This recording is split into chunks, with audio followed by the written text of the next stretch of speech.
morning, Harper's Choice. This is just to let you know that starting this Thursday, April 21st, we will start PARCC testing for 6th and 7th grade students.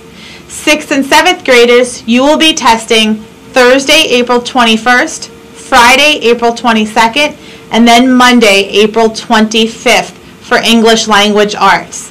8th graders, you have a little bit of time, and we'll be doing your English Language Arts testing May 3rd, 4th, and 5th. Math will come after that, and we'll have future announcements for that.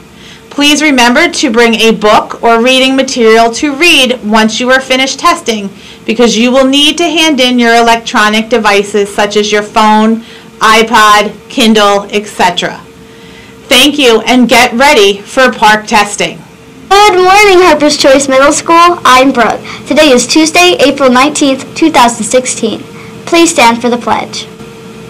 I pledge allegiance to the flag of the United States of America and to the republic for which it stands, one nation, under God, indivisible, with liberty and justice for all. Throwing away plastic eating tools after one use is not acceptable, but we all do it because it's fashionable. Experts say that over 40 billion pieces of plastic cutlery is thrown away every year.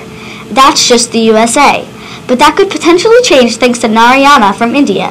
He takes sorghum, rice, and wheat flour to create a spoon for his bakery. Would you use the edible spoon? For lunch today, the Cougar Cafe will be serving beef tacos with whole grain tortilla and a chicken fajita. For weather today, we are expecting a partly cloudy day with a high of 71 degrees. There will be no seminars taking place today. However, there is after-school coding. Today is a V-Day. How about did you know I am is the shortest complete sentence in the English language? Tuesday. And goodbye, friend.